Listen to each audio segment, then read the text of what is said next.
Et bonjour à tous, c'est Sylvain, votre expert pêche de chez Cabesto. Aujourd'hui, on va parler pêche du calamar en bateau en abordant les différents types de techniques et de turlutes à utiliser pour traquer nos céphalopodes préférés à partir d'une embarcation. Premier type de turlute, ça va être des modèles comme ceci, c'est les turlutes à bavette qui vont être utilisés pour la pêche à la traîne. La pêche à la traîne, ça va permettre de prospecter énormément de terrain tout en étant en action de pêche et donc de trouver des calamars assez rapidement. Le deuxième type de technique, la technique dite du tataki. Donc là, c'est le fait d'aller agiter des turlutes près du fond de manière très frénétique. Idéalement, il faut essayer de trouver de la mange ou des marques de calamar au sondeur avant pour pêcher plus efficacement. Troisième type de technique, ça va être la pêche à la dandine, un peu plus traditionnelle.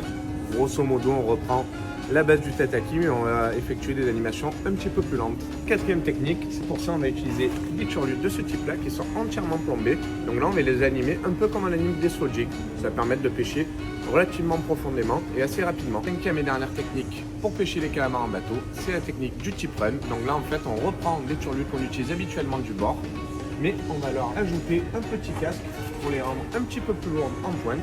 Donc ça va permettre de pêcher les calamars près des côtes, notamment quand la nuit est tombée. Donc généralement, on va commencer la pêche au tataki, puis on va se rapprocher des côtes et pêcher en tip run. À bientôt!